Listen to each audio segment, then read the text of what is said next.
Oh, Sean, by the way, Ann and I went to West Elm a couple days ago and started designing the couch you guys have, but in a darker shade because we don't have the balls to get a white couch.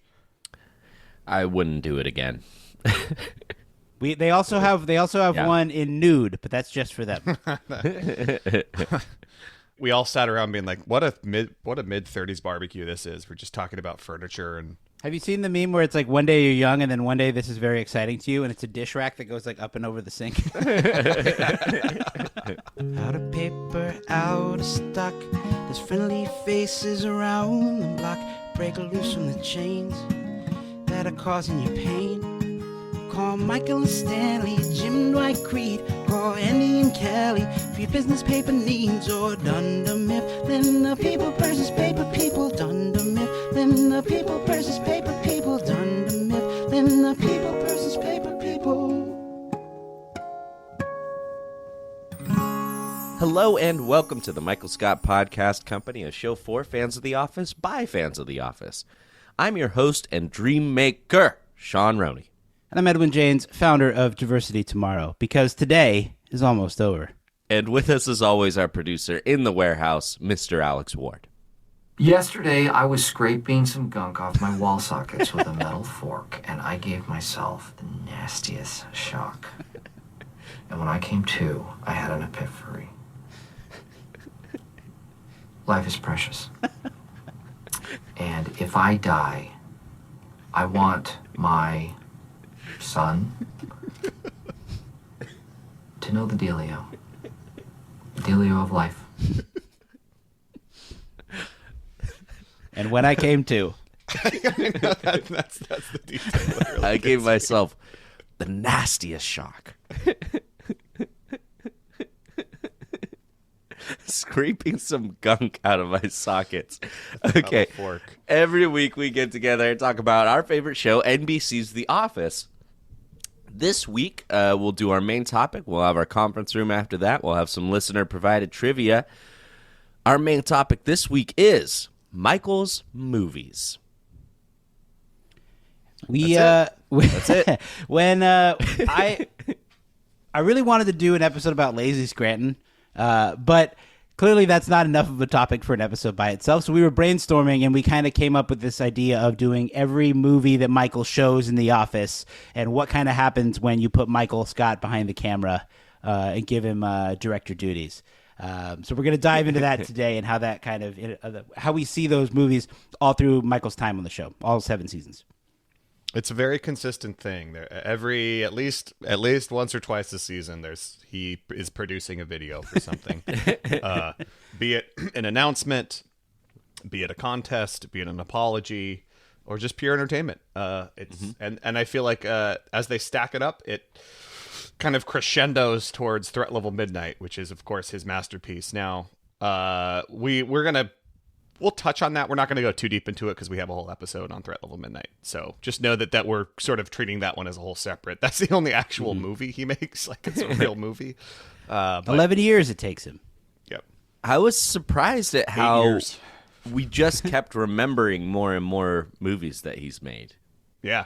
Yeah. They And come I'm out a of little the woodwork. worried that we still forgot some, but we'll see. And given that we're recording on a Monday, we can call this movie Monday. Hey. Very nice. That movie Monday scene, the most striking thing about that is how unconcerned he is when Jan comes in. Oh, yeah. You know, Hey, he's Jan. Like, hey, Jan. He's just like, Hope you brought the milk duds. yeah, he doesn't even feel caught. It's crazy. It's wild that he's totally okay with that. I think a good place to start is maybe his very first movie that we see him make in the second episode of the entire show, Diversity Day. In response to Mr. Brown coming to the office, Michael starts his own company, I guess, Diversity Tomorrow. Diversity Initiative, some sort of thing. Who knows what it is? Yeah. Yeah. A shell company for him to make videos. It's just amazing that we see how much creativity and the sort of grand delusion that he has about his filmmaking vision contrasted to the whole show being kind of set in the doldrums of the paper company. It's great. Like the most mundane place in the world. It's supposed to be a typical or stereotypical office environment, and is contrasted with Michael's, filmmaking ambition and grand vision. Just the fact that he has like vision. Yeah. Just that alone is crazy. But we know that, I mean, this is a part of his character that comes up very early, which is like, I'm destined for larger artistic creative achievements than being the manager here. This is simply a step on my way to, being a comedian and having a yacht. And to be clear, at this point in Diversity Day, Michael hasn't expressed that yet, but we do see him think to himself that a really good way to spend this time in between Mr. Brown leaving and him delivering his presentation is to shoot a video of himself saying 3 sentences. Right. And then premiere it to One everyone. of the sentences is completely made up and attributed to Abraham Lincoln. If you Shout are a out to, racist, I will attack you with the North. Yeah. Shout out to one of the original Office fan sites, northernattack.com. Yeah. I was just just thinking about this. Deep cut, yeah. I went and checked the website. It's still there. Nice. Wow, really? Yeah, they're not like updating it, but it's Sure. there. Yeah, and I mean, I think it's like you're right. He only says 3 things, and Michael gets better at editing and post-production later. But this is just a one-take movie. But we just learned that Michael thinks it's important to show people a movie, show people a video for some reason. It just has more importance, more value. Honestly, he's ahead of his time. He realizes the value of the short form video as a way to communicate to often his younger coworkers, and as a way to. I'm sure. Michael was probably a kid in class in school who, like, when the teacher rolled the TV out, got very excited. Mm-hmm. He strikes me as maybe he had stricter. I don't like. Do you think Michael was allowed to watch a lot of TV as a kid, or not much? I wonder. I think a lot. I think he was so. just. You think he was just left on his own, like, and watch TV at home? Yeah. Yeah, probably. That's how I would take it. I mean, he seems to place so much value in like the magic of the movies, True, and he does seem to recognize tropes and certain moves and like things you'd see a lot in TV. I mean, I know we talked about not dwelling on Threat Level Midnight too much, but he does roll out basically every cliche you could think of. Totally. Yeah. Well, even in the Diversity today, like the way he walks through the door and puts his knee up and talks, like that's something he's seen in some kind of video, or like he's like, "Oh, this is educational. I should probably do this move." Yeah. Yeah. In person, he sits backwards on the chair, too. So he's just rolling out every little move he can think of. But cool and he teacher. wants to be behind, not just behind the camera directing, but also on camera. He's writer, director, producer. Yes. He's everything. Yes. Yeah. He Well, wants full control.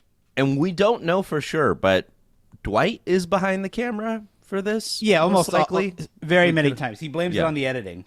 Yes. Of course. And Dwight hangs his head. That's right. Oh, that's right. Yes, thank you. Yeah, I mean, I remember when I first started watching The Office, this was maybe the funniest joke to me. This video that he makes.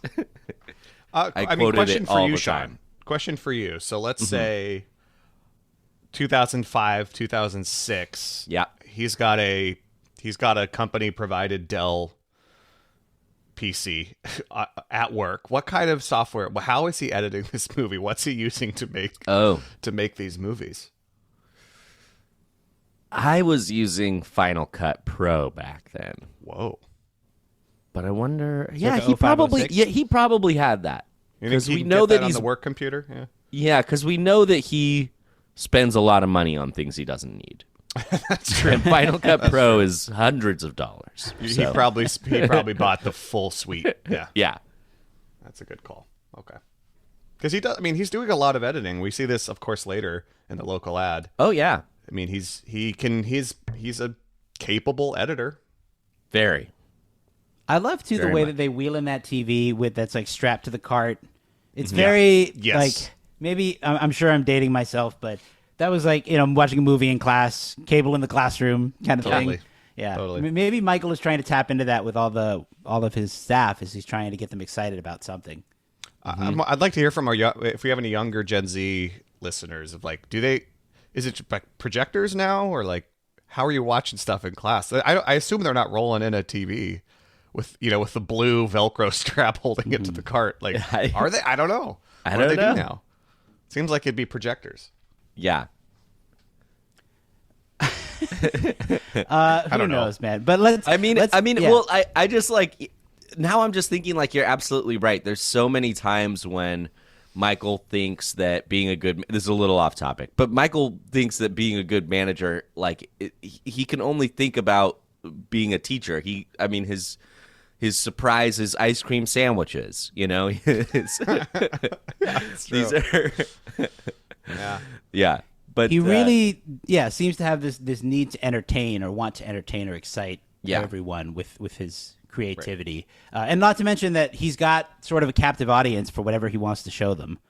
Yes. So they kind of are stuck watching whatever he's got, which is another part of it. I think. I know. Imagine the videos we don't see. Yeah. What's on the cutting room floor? Yeah. I know. That's like that just makes me think of when Pam says that was your best apology video yet. Like, it's like, oh man, I want to see the other apology videos. And he's like, I agree. He knows he nailed it. You have one day. His apology video ends in a threat. Yeah, you have one day. Anyway, we'll get to that one. Shall we move on to the from Valentine's Day? Yeah, that was the second one we had kind of identified. Yeah. In Valentine's Day in season 2. Faces of Scranton. Yeah, in the financial presentation to new CFO David Wallace. Yeah, Michael shows the Faces of Scranton video. Possibly his most heartwarming work. He kind of we see it evolves a little bit where he goes from the academic lecture video of Diversity Day, and now he's stepping into basically this almost feels like a trailer for a documentary that he's making, and the way there's a couple shots in it where he's reading off a paper on his desk, but he's trying to make it sound like he's just talking off the cuff, and he's sort of like, things move a little slower here, and he's kind of introducing everyone in the office, and you get a nice little sense of everyone's character. He does a good job at capturing the essence of every character. When Dwight's like, "Yeah," and the really up close on Stanley, where it's like, gives the side eye. But this is where we get to see him showing one of his movies to not a captive audience, right? To people who are like, "What are you doing?" And we certainly, imagine being David Wallace. The first time you're meeting this guy, one of the first times you're really getting to know Michael Scott, and he shows you Faces of Scranton. Do you think? Okay. So after they show the video where Michael, describes everyone and talks about the people, Stanley's dedication is one of the hallmarks of the foundation of the business that we were trying to establish. And then they say, "Michael, do you have the numbers?" He goes, "Yeah," and he hands them all out. Do you think David Wallace found that endearing at all? Because we do see that David seems to kind of forgive Michael again and again and again in a way that almost doesn't seem reasonable. I wonder if that has something to do with it. I mean, if he did see it as endearing, it probably cancels out, because in the same meeting, it's revealed that Michael's been telling people that he's been sleeping with Jan. So yeah, that's true. Maybe that isn't secretly endearing to David. Yeah. But no, I mean, it is. Again, it's just Michael doesn't even question that he should be showing this video. He's very proud of it. I love that he just, he patiently waits to the very end of the video so that you catch the "Great Scott." And he knows that that's there, and he's kind of the look on his face. He's like, "Oh yeah, we have a title card at the end. You betcha." And it's Steve Martin and Robin Williams and a lightning bolt. This is the first sign where we see Michael's sort of aspirations as a filmmaker, I think, because he said, "I thought about entering it at some festivals, but that's not what this is about." I mean, this is so just like, I just want to say, it's like, this is so like, the Greg Daniels line, the flower growing in the middle of the parking lot. I mean, this is just a boring meeting where they're going to talk about numbers, and you get this weird dude coming in with this completely like edited sort of poetic video celebrating the personalities of the people in his office. I mean, it is endearing for sure. And honestly, I think you make a good point, Sean. Like, this might be an origin story for David Wallace of why he keeps giving Michael more slack. And like, because you're right, at the end of the day, he's got the numbers, he's got the financials. That's also prepared. Yeah. And you couldn't watch that video and go through all that and think like, this guy really cares. Like, he really cares about his employees. And look, his employee retention rate has got to be one of the best in all of Dunder Mifflin. Like, the people stay there. They do good numbers, and you just have to be like, look, he really cares. I've never really met anyone like him, but hey, he gets results as wacky as he is. Well, and you get the comparison between Josh, who gives a presentation about how their growth is slightly above their targets, and Josh is very buttoned up. And then you have Craigers, who's just like, yeah, I didn't really think about it. I thought it was more of a meet and greet kind of thing. And then Craigers makes the joke, or he alludes to what Michael said earlier. So Michael's kind of in the middle. I think one thing we should remember too is, and the point of this is not to figure out why David Wallace likes Michael, but they do move to close Michael's branch not that far after this. True. Yeah, that's true. But yeah, and I think as we move into season 3, we see the next evolution of Michael's filmmaking, which is Lazy Scranton, I believe. Yeah, this is the one that we were excited to talk about. I think Lazy Scranton is kind of one of the forgotten gems of The Office. I think, in part because the thing that it kind of spoofed, Lazy Saturday, I feel like it's outlived Lazy Saturday a little bit. Lazy Sunday. Lazy Sunday. Oh, excuse me. Oh my gosh. You're right. Thank you. But it kind of outlived that video in terms of being relevant. Like, Lazy Sunday was one of the early viral videos, and I have to imagine that if you're a younger viewer who's watched The Office, maybe you've never even heard of Lazy Sunday before, or you never bothered to look it up. When I got my video iPod back in the day, the first thing they gave you was for free was an episode of The Office and Lazy Sunday. Mm-hmm. And so it was like a year later, The Office is doing Lazy Sunday. Do you guys remember the Chronicles of Narnia movie at all? Yeah, I mean, I didn't watch them. I remember Lazy Sunday. I don't remember the Chronicles of Narnia. I know I saw it, but I don't remember it very well. Chronicles of Narnia. No. This whole thing is such a weird, like, distilling a piece of pop culture, running it up to the next level, distilled again, running it. It's like this triple distilled joke of, like, it starts at the Chronicles of Narnia and it ends with Lazy Scranton as, like, this thing that lives on. That's what the Chronicles of Narnia has become. Mm-hmm. Yeah. I love that Michael takes it on himself to create an original piece of movie making for all these people he's meeting for the very first time, to explain things about The Office, to explain things about Scranton. He loops in Dwight. The DVD case that's on top of the TV says Lazy Scranton, a Great Scott production, or a Great Scott film. Oh, man. Yeah. It's just, he's so proud of it. And I don't know. I absolutely love it. It's like, there are a handful of little gems from The Office that I feel like don't get the same sort of, like, remembrance as other things like this, hug it out, bitch, like little things like that in the show, which are still really great, but they don't get the same sort of shine as some of the other memorable moments. They recently, I mean, they talked about this on Office Ladies, for the merger, which is where we see this. And of course, this is too, like, this is such a perfect crossroads for comedy writing, where you have all these you get an influx of new people into the office, and you get a chance for Michael Scott to reintroduce himself to new people and do stuff to impress them and make a good impression. So you get Lazy Scranton, right? And they talked about this on the episode, and I think one of the writers, Brent Forrester, talks about this, of like, there was so much good comedy they filmed for this episode, and they had to cut. They were like, out of all the episodes, they had to cut the most good stuff out of this one. And part of this is like they had to make this whole separate music video, and it just didn't leave room for so many other jokes. And I wish I could have seen them, but I'm glad they went with this, because you get to see how Michael is so connected to Scranton itself. I mean, you see this even in this happens in The Client when they actually are reading the script of Threat Level Midnight, and then all the way through this one, you get these little breadcrumbs of how dedicated Michael is to Lackawanna County. And even in this, there's little jokes about the museum in this. There's you learn that Scranton is the Electric City, which you do see on the sign in the credits. But Michael's love of Scranton is like nailed in here. We like Cujitos for the tasty bread. And these are all things that come up. Like, we hear about Cujitos later. Like, all these things come back around at some point. And it's really, really well done. Well, and they have Dwight. Dwight is in it too, and Dwight is just yelling, "The little cars go in the compact spots." Spots.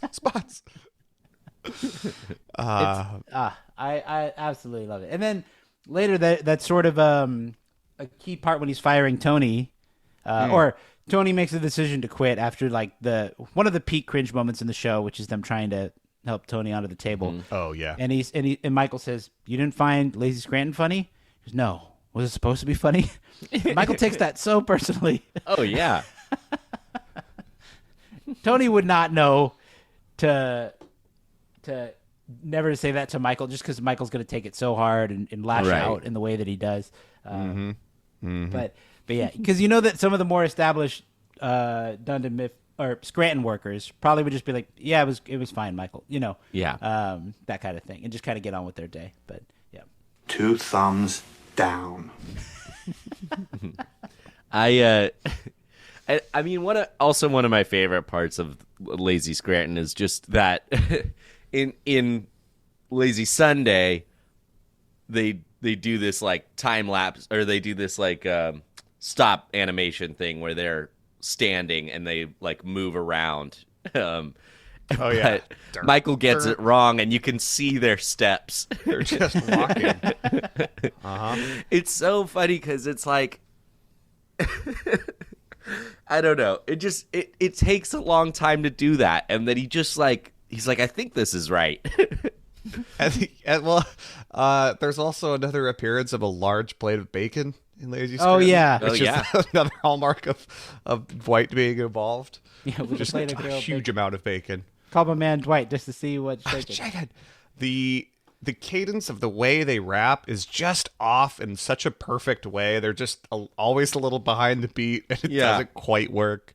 You got to think Michael was just starting to make, like, you know what, it's going to work. We have to make this thing before the new employees show up. As far as like a world building thing, we just get a little snippet of what they showed Jim when he showed of the Blair Witch. Thank you. Yes.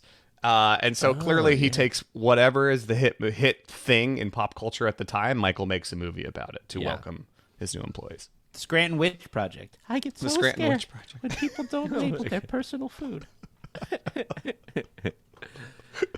I'd like to see that full cut as well. Yeah. And anything else that he might have made. I mean, we know that Michael also brainstorms ideas into his tape recorder. Song parody ideas, movie ideas, screenplay ideas. Often through tears. Yeah. He had no arms or legs. He couldn't see, hear, or speak. This is how he led a nation. You cried at that tagline you wrote For a movie you made up. Yeah. If a baby were president, there would be no government. There would be no laws. And things could get terrible. Probably a better idea for the screenplay. Oh my gosh. Moving on to another masterpiece, I would say, is the local ad. Indeed. This uses everybody in the office. Again, it's maybe this is the most heartwarming thing he's made. This is a nice one because Ryan tries to tamp down his ideas and his creativity, and at the end he comes up with something that actually is really unique and creative. And it's a way better ad. Definitely. If I saw that on TV, I'd be like, what is this company? Like, I'm going to that website. If I saw the one the other guys made, it's just like, oh my God. The guy like trying to find customer service at a big box store. You can Very wave, dated, or you by the way. can smile, or you can. This is a part to really, show us who you are. Yeah. But no, Michael attacks this. He believes that corporate has given him the keys and say, spread your wings creatively, make an ad for us. And he takes it very seriously. And unlike everything else we've seen so far, we get a little investment from not just Michael, mainly Pam, making the logo at the end. And so the stakes are much higher in local ad than they've been, I think, in any other video. But if you're going to attach one video to each season, which you can do, season 4 is got to be local ad. And Michael stakes his entire reputation on this. Yes, he's willing to put his entire reputation on the line. I do and yet love- again, David Wallace knows exactly what's coming because he's seen the video Michael made, and he's like, okay. I mean, it is funny that Michael time and time again thinks this is what he's supposed to be doing. He's Yes. shocked that Yes. he's not gonna. He's the plan wasn't for him to direct and write the entire ad, which is just, of course, it's not his job to do that. No. No, that's so far from his job as a regional manager. And yet he's more invested in this than just about anything we've ever seen. Yes. He gets Pam involved in a really awesome way. She animates the little title at the end. It's cool. It's very Cool. cool. That's a cool. Is there a GIF of that? There's got to be. Limitless paper in a paperless world. Yeah. It's touching by the end. I mean, yes. Of course, Michael really goes back to his old stereotypes, and he rolls them all out in the local ad. But it is. Yeah, that's true. Yeah. It is. His love of his employees is palpable, and what he believes and what he's doing.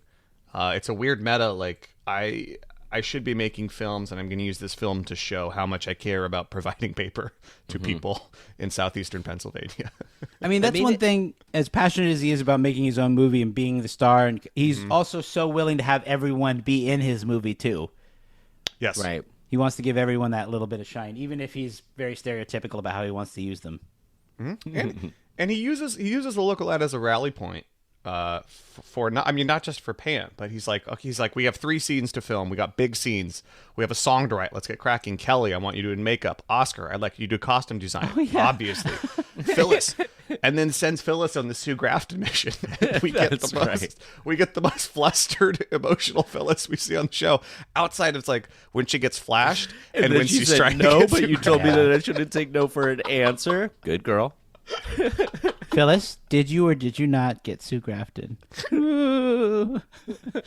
What are you talking about?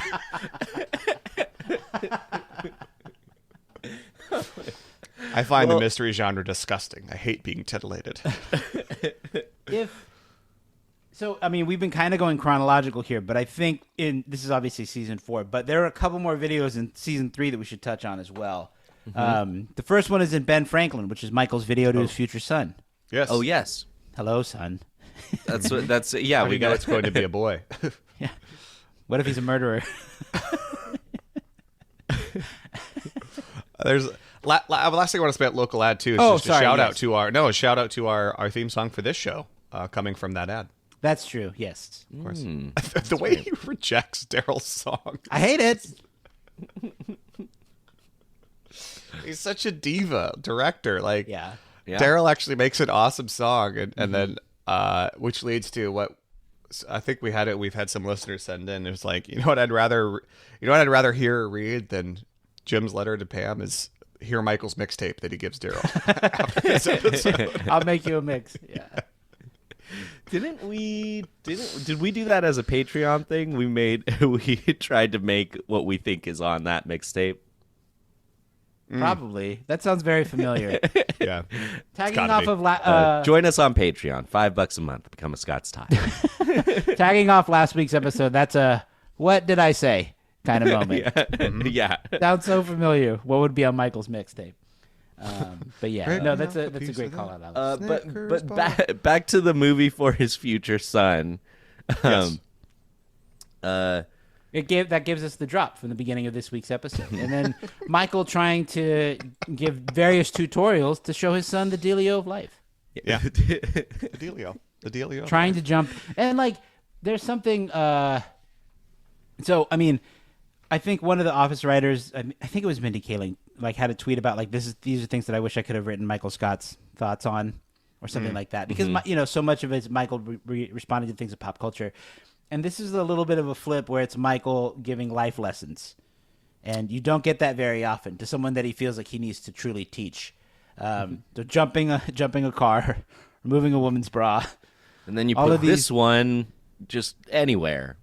Yeah, the one Dwight just like Dwight. It's a lot like Survivor Man, where he kind of looks at the camera and is just like, "This is don't do that. No, put those anywhere." And you put those, and it's like, you're jumping a car. He literally puts 4 ends of the cables in the same car. Like, what are you doing? You just put these wherever. And then it clearly doesn't tell Pam what's about to happen when he's like, "Oh, we're gonna know how to remove a bra." She's like, "What? No." And what a great editing cut to Dwight sitting on the chair with the bra on. The way that he turns back to the camera, the way he looks over his shoulder. Yeah. Just twist. Yep. But once again, it's just like Michael just thinks movies are so important. This is the best way to give people the information they need. I think, too, that to Michael, there's something legitimizing about being on camera or being on film and being on screen. Like, there's something that makes whatever he's talking about more authoritative because he's the person on TV, you know? Right. And this whole thing is meta because this entire time he's being filmed to be on TV. Like, he's the star of the show, of this documentary, and he's being documented making... This is the show within the show. Shout out to Kaveh. You've seen the show about the show on YouTube? What? No. Oh, I have no well, anyone out there, if you want to get real weird, just watch. It's called The Show About the Show, and every episode, it's this New York filmmaker who's a weird dude, but every episode he makes a documentary about making the previous episode, and that's the entire show. Oh. And it gets very bizarre. Great. It's crazy. You've never seen anything like it. It's crazy. Oh wow. Okay. Anyway, check it out. Where were we? So yes, the future video is kid. Anything else about that one? Just that, man. Michael approaches every situation in which he needs to teach with complete confidence, even if he knows nothing about the subject. There's something totally irrational about it, which I absolutely love. He goes head first into everything, including wet cement. Does he eventually run this by Holly? This video? Oh, hey, I made this video. Yeah. It kind of reminds me, like, this is a moment from Threat Level Midnight, the episode, but he's talking about the movie, and he's like, "Are you worried about where this is going to take me? Because I need you to keep me grounded." And she says, "I'm not worried about that." she can defuse these things so well. Yeah. Not worried about that. I do imagine actually that it was probably a more serious moment where he was like, "Listen, if anything ever happens to me, you need to show this to our future son." Although you imagine that Michael and like Holly would think like, "Oh, we should redo it," and they'd work out bits that only they think are funny, and they would reshoot it. But yeah, I oh my gosh, I would love to see that. Well, the other video from season 3 is Michael's apology in Product Recall. Oh yes, yeah, we did. We glossed over that one. Following, I love that one. Is one of the funniest. I think it's starting with that his American flag is 4 separate printed out sheets of paper, tiled to create an American flag behind him. And as we said earlier, his apology quickly turns into a threat. Yeah. And a little discussion about how Michael would do against a SWAT team. Like they would flank you and throw in a concussion grenade. And don't you think you're taking this a little literal, Dwight? Really Action. good stuff. Cut. In so many of these videos, it's Dwight totally undercutting Michael's authority and seriousness. Yeah. Like in the Dundies, Michael talks about you have Dwight sucking the funny out of the room, but like Dwight is the way that Dwight plays in these moments is so great. The way that he injects his complete seriousness, or the way he takes everything literally. Yeah, just the wettest blanket Yeah, exactly. Yeah. Like an AIDS test? No, Dwight. We also get to see these sort of dropping the cards with the script. Like that's clearly something Michael has wanted to try. He thinks that's gonna work. The hairspray. The hairspray. Yeah. Just the way that Dwight dotes on Michael with the peanut butter, everything like that. Everything. There's an egg on your head. Yeah. Have you guys looked at this Easter egg where it's a cue card that Michael doesn't read, but it's on the cue card? No. Different What's scripts. on it? Okay, so this is what Dwight says. Or it's on the cue card. It's a lot of Michael talking about how it's unfair for him to resign. Right. It wasn't even me. If there's one thing to remember, it wasn't me. But this is what Dwight has on the cue card. It says, I need this job. My mortgage is hundreds of dollars a month. With this job, I can barely cover that. I have a company car, but I still have to pay for the gas. Gas prices are high, and I have no savings whatsoever. And it wasn't even me. It's so not fair that they want me to resign. Oh, my God. It's hundreds of dollars a month, and I can barely afford that. I have no savings whatsoever. Oh, my gosh. Well, I think, what about, I'm glad we remembered this one because we added it this morning, but Survivor Man is another time when we get Michael, he doesn't have the slightest idea what he should be doing to survive out in the wilderness, but because he's on camera, he has the authority to speak about it. All the confidence, none of the skills. And thanks to Dwight's watchful eye, is saved from poisoning himself. The way that he cuts that pant leg with the knife, and he's God. got to avoid my carotid artery. Oh, my God. And just the fact that in the course of that, he turns his pants into shorts and then uses a lot of duct tape putting them back on to his pants. All in the course of 3 hours. I have tented my pants to make a sort of a pants tent. And then he takes one of the piece of his cut off pants and he puts it on as a hat, and the way he does this little kind of presenting what he did is such a funny moment, because the whole time you're seeing his bare legs but still his shoes and socks, and it's just the funniest look. This is a beautiful piece of material, just the loudest rip. And like we were talking about, Michael having the camera on himself, I think gives him a little bit of a, he's very confident in giving all these terrible ideas, but also in how honest he can be. Mm-hmm. I think having the camera on him helps bring out that honesty. If he was just in the woods by himself, I don't know that he would have yelled out in the same way.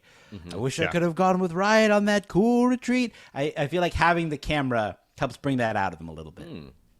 And there's something, every one of these videos we've mentioned, even if he knows he's making it just for a specific group, like, say, the Valentine's Day video, or Faces of Scranton, and he mentions he might submit it in film festivals, all of these videos he assumes are going to be seen by a lot of people. Yeah, right. Like thousands and thousands and thousands of people. He just sort of knows at some point it's going to be seen. And it's funny because it's true when you look at this documentary and the show, but he brings this level of it's not quite perfectionism, but there's no video too small that he won't put his entire soul into. And there's something kind of impressive about it. Obviously he's terrible at it. But he doesn't know that. He doesn't care about that. He's he does his absolute best in what he thinks is the best video he can do with what he has. It reminds me a little bit of when he gives the apology on behalf of Saber.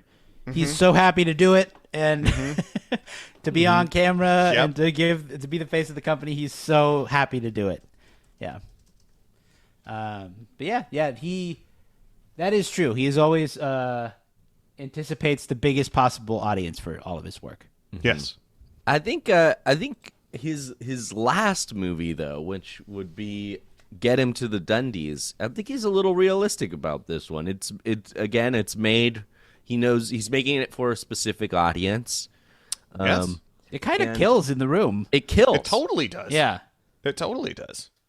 And he gets a performance out of D'Angelo, who's not comfortable performing.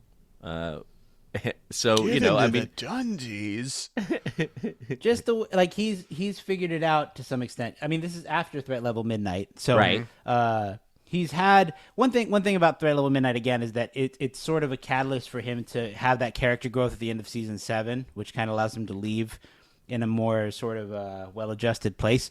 Having that experience of Holly and being able to laugh at his own work and realize that it's kind of silly, I think that sets him up to make this Get Him to the Dundies movie so much funnier and hit so much harder because he knows who his audience is, the staff, and he's acting just like them and saying ridiculous things as them. He's Angela, figured it out. Jim, I love at the end of the episode when he's like, Stanley, you like that part with Phyllis? Apollo and I can't get up. Stanley's just kills him. Oh my god. There's an aspect of this video that all these videos are leading up to this one, and it's actually way better produced than all the other ones. And it's almost like the hallmark of the fact that of how much he's improved is he gets Oscar to care a little bit about figuring something out about it. Yeah, right. When you get the talking head from Oscar and it's like, that's it. He made it. He made Oscar a little bit invested in a video. Yeah.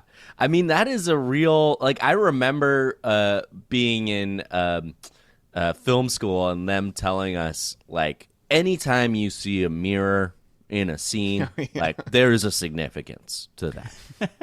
because I mean, people hate filming around mirrors because you can always see all the gear and the crew, like, if you don't like set it up right. So oftentimes it's a very deliberate, specific thing. So that's what Oscar's talking about there. But I know it has no concept. And we've disagreed with this because I now think you're right. But for a long time, what I thought he was talking about is the camera trick that Michael was able to pull off with looking at D'Angelo looking in the mirror, and it's Michael.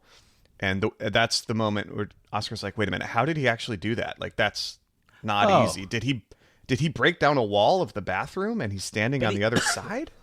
Like, how does Michael pull off that camera trick? It's crazy. What does Oscar say, though? He's like, the analyst in me. The analytical part of me wants to examine it, but I know there's no content. Yeah, no, I think he's speaking about it like he wants to analyze it like a piece of literature almost. He wants to analyze it as a piece of filmmaking. Like, how did Michael Scott, of all people, manage to pull off that camera trick? I'm with Sean on this one. I thought it was like, I'm right here in a good way. He was trying to tell everyone that he's always there when they look in the mirror, that he's never going to be gone from the office. No. That's the way I always thought of it. And once you guys pointed that, I was like, oh yeah, you're probably right. But just for a long time, I was like, but seriously though, how did Michael do that? With his resources, with like the way that shot is? It's like, he can do it. He's been messing around on Final Cut Pro enough. Oh, he did it in editing. Okay. Got to lock off your shot. The impressions that he does of all the characters is just it's kind of the peak of his filmmaking. That's the best use of his impressions. That's for the perfect audience. I don't know, man. We can listen to some records with the huge earring for some reason. I don't know why that's there. I followed it. I can't get up. She's holding knitting needles like Oddly enough, Angela voice. These are all different wigs than Dwight has, right? I mean, we don't. That's true. Who did he Dwight's get the wigs from? Stanley, Meredith, Angela, Jim. Okay, so Angela, I guess. He said he has wigs for everyone in the office, right? Yeah. So these must be Dwight's wigs. Mm-hmm. I wish he'd done leaving one. Dwight's wigs are called Dwigts. Leaving one Dwigt. Nice. I thought they would dust off the sumo suit one more time for Michael to do a really bad Kevin impression, but they didn't do that. Could have been. Who knows? But yeah, I think there's something there's something kind of interesting here when you put all of these movies back to back to back to back, and what that says about Michael. We've talked many times about how Michael as a character is too big to kind of do in one episode. You kind of have to carve up these little sections of his personality and try to look at it that way. And I think this is a really fun way to look at his personality and how his character development grows as well as his filmmaking skills, I guess you would say. Yeah, no kidding. Sure. But yeah, just a fun topic overall. I mean, yeah, to go all the way from Diversity Tomorrow to Get Him to the Dundies, like, never give up. You know, if you try something and you're bad at it, just keep going. Yeah. You'll figure it out. I did want to say too BFD, engaged, ain't married. Yeah, exactly. Yes. Never, ever give up. I did also want to say, though, Get Him to the Dundies, I didn't even realize it, that, like you were saying earlier, these are always movies related. They're always topical. Yeah. Mm-hmm. I totally didn't ever think about Get Him to the Greek is what that is supposed to be, which would have come out the year before. Mm-hmm. And I think that's another aspect of all these videos with Michael is that when you get really inspired by something, you see it and you're like, ooh, I want to do that. And you start to make something and you realize, oh, I'm just kind of doing an impression of this thing because I'm really inspired by it. Mm-hmm. Michael has such irrational confidence that he does that without even thinking about it. He's just like, ooh, I can do that. I can make that. And almost all these videos are examples of that. I think it's funny, too, that when you take Michael out of... When you remove Michael from the manager role, the filmmaking role, the director role, whatever, and you put him in the call center... He's talking about movies. Everyone is so enthralled by what he has to say and his point of view. Yeah. And so be a maybe movie he's got reviewer. something that that we don't know about. But yeah. Mm-hmm. I want to say... Don't underestimate him. No. I want to... Two last notes that I think we didn't say on Local Ad. Local Ad is the only time I can think of in the whole show where they do a jump in time. Because remember, he's like about to send it to corporate, and then it goes 10 days later, and he's like, well, it's been tough. The geniuses at corporate rejected my commercial. Weight Loss has a few of Weight those, Loss. but- I forgot, of course. I guess the summer ones. But still interesting that they do that. They don't do that very often. Yeah. Right in the middle of it, yeah. And they air that, and the bartender hits on Pam a little bit. Yeah. Okay. You ever been on a motorcycle? Yeah. And then we also find out in this episode that Meredith must live kind of close to Jim and Pam because Jim gets the ride home from Meredith because Pam's working late. Oh, yeah. That's Piss her right. get off the pot. Yeah. You coming? With Michael editing his office and Dwight watching Michael edit in his office. You know, Space it's blanket. something a little, and you mentioned like, Singling you out. you mentioned the Kit Kat bar. Local Ad has a lot of really great moments. There's and a little lot of good things stuff. from the Yeah. show. Yeah. Rewatching all of these, that one was like, oh man, I should watch that one more. Well, any Was other... there a second note, or was that the did you get them both? I thought you said you had two. Oh, it was the two. It was finding out Meredith lives next to Jim Oh, and Pam. right, my bad. right. Yes. Okay. Well, I think then that takes us to our conference room. 5 minutes. All right, you know what? That's it. Conference room, 5 minutes. So for conference room this week, we wanted to talk about a meme that we've been sent quite a bit. It's I know, the from meme fans of the specifically- show and just personal friends as well. Yeah. The caption, and maybe you've seen it, probably you have. It says, all podcasts have the same three people hosting it. And they're all characters from Pixar movies. The dad from Inside Out, Linguini from Ratatouille, and the collector from Toy Story. Which is pretty funny burn on all of us, I think. Yeah. But yeah, Somebody just literally sent it with a screen grab of our of one of our Zoom. videos. Yeah, I know. Yeah. So who's who, guys? We got to figure out. I'm who's bald, who so here. I'm the collector from Toy Story. It's true. And you got a little beard. You got a beard. And I got a beard. It's not a goatee, but And then actually, if we are going by haircuts, I have no facial hair, so I feel like I'm Linguini. And then Alex, Yeah. you're the just hair and mustache, maybe. Yeah. I mean, Yeah. I've definitely been known to have a mustache, and that's that's me. God, Yeah. that's So his. We've correct. It's accurate. Oh, man. I would say, Edwin, you're the best cook, so that also tracks. Yeah. well, yeah. When I have my rat on top of my head, you know. Edwin, you have a discerning taste, so you'd be the collector. So I'm all of them. Or sorry, Sean. Sean. Is the collector. My bad. Yeah. Yeah. Trying to- okay. Right. Yeah, that hit us hard. It was good. It was good. Yeah. I like Boom roasted, everyone. Yeah. The second week in a row, we're roasting ourselves, which leads us to our next meme in this segment, getting flamed by memes. Yeah. I guess the second one is an Onion headline that came out today, and I'm sure a lot of you are familiar, but the Onion is a satirical newspaper that I think all of us really get a kick out of. This was an Onion headline today. The Office actors launched podcast urging fans to try watching something new. I thought it was so funny. That my hilarious. But yeah, part 2 of getting crushed by memes. Yeah. By the way, I don't know if you read that, like the headline, but it says, responding to countless fan requests for a cast reunion, iHeartMedia announced the launch of a new podcast Monday in which actors from The Office, that is our parent company, iHeartMedia. Hilarious. It's so good. So, oh, man. Congrats to everyone involved in making that. You got us. Please don't watch something new. Keep watching The Office. Yeah. Stay here as long as you can. Stay in bed under the covers, please. I mean, please watch The Path. We've also talked many times before Remember about me? how I was Jesse. Sorry, that's super niche. That's super niche. Old bit. That's okay. That's Josh Rubin, the comedian, impersonating Aaron Paul. Yeah. Wow. Please watch The Path. Okay. If you want to, it's a very funny episode. It's from a few years ago, but Josh Rubin on You Made It Weird. I think it's Josh Rubin Returns. But if you want to listen to that, that's full of laughs, a ton of really funny impressions, and you'll know what the heck it is that we're laughing about. Yeah. But I think that does it for Conference Room this week, unless you have some more memes that you want to throw our way. Last thing I want to say about the Onion things, because what the Onion does best is make these funny headlines, and the more you think about it, the more you realize how much commentary there is below. And for this one, it's like there's a sentence in here. There's a full article that goes with it. Yes, and it says that's what you're referring to. Yes. It says, Office superfans won't want to miss Mindy Kaling's on-air plea for people who use quotations from the show to realize that this whole thing is hardening into an outright pathology.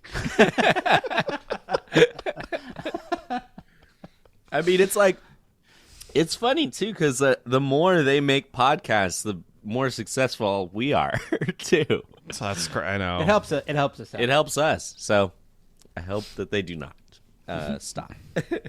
All right. Well, I think that takes us to trivia.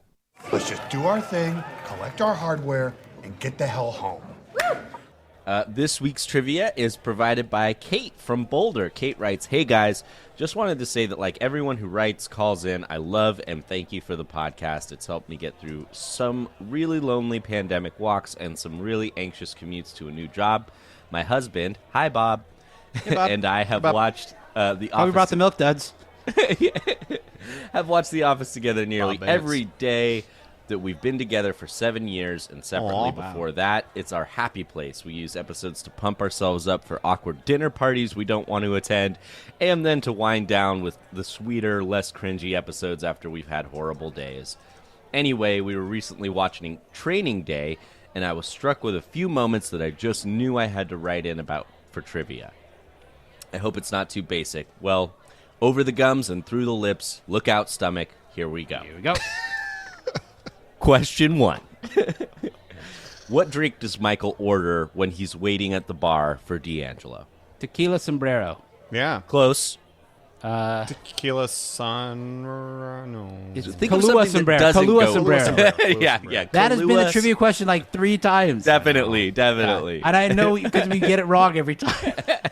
I mean, it's so easy to miss. It's like Yeah. right at the start of the episode, too. Yeah. Kahlua sombrero. Like before he's on It is screen, he that. says it. What is it? It can't possibly be a real drink. Let's look it up really quick. Okay. Let's see what we It can is- do by reading. It's on... I mean, I'm seeing it now on cocktail sites here. Oh, it's just it's a sombrero cocktail with Kahlua is what it sounds like. Okay. What Anyway. is a sombrero cocktail? Yeah. I know what that is, but tell him so Sean knows what Yeah, it is. we better. Just in case anyone doesn't know, can you Yeah, tell me what that is? It's looking like ingredients: 2 ounces coffee liqueur, 2 to 3 ounces cream or milk to taste. That's What? it. Oh. Yeah. Oh. That's a sombrero? Okay, anyways. Sounds like a coffee drink. Okay. Question 2. How does D'Angelo and Michael's joint toast go? Weird question. Wait. It's Yeah. like to life or something like that. Getting It's, through it. it's going to be... Yeah. Yeah. I mean, I'll be shocked if you guys can get this. You want me to read it? Yeah, please do. Please do. D'Angelo says, to beginnings and endings. Oh, Okay, yes. Michael says, oh, do you want to finish it? Can Yes. you do it? And to middles, and then it's to the troops. To the yeah. Oh no, Okay. to moms Yeah. and the troops. Yes. Okay. Yeah. It's to beginnings and endings, and to middles, and unsung heroes, and to moms, the moms of the troops. Okay, there you go. Question 3. Wait, is it the moms of the troops? That's what Kate has here. I trust Oh. Kate. I thought it was moms and the troops. All right. Moms of the troops. What does Michael tell D'Angelo that he'll miss most about Scranton? People. The mountains and where things are. Okay. Question 4. What are the 3 things D'Angelo says about himself during his introduction to the rest of the office staff? He loves the American Southwest. Correct? He used to weigh 300 pounds. No, he doesn't reveal that. He loves the Winter Olympics? No. No. Does he mention his peanut allergy here? Yes, he mentions his peanut allergy, and then last thing he says, he's just... Oh, I'm gonna tee Edwin up because I think he can. But I don't remember what it is. But he Okay. says something. I'm as comfortable as here Oh. as there. Yeah. I don't remember what exactly Edwin's it is, thinking. but he says Oh I'm as my comfortable God. at this as I am at Blank this. As I am as a blank. It's like a play or a theater You're What is close. I don't know. What is opera. I'm as comfortable at a ball game as I am at the opera. Yeah. Okay. it? Yeah, all right. We're getting killed right now. I know, I Pick know. it up. Okay. According to D'Angelo, Jim and Pam's baby could be the star of what show? Babies I don't Babies I care don't about. care about. Correct.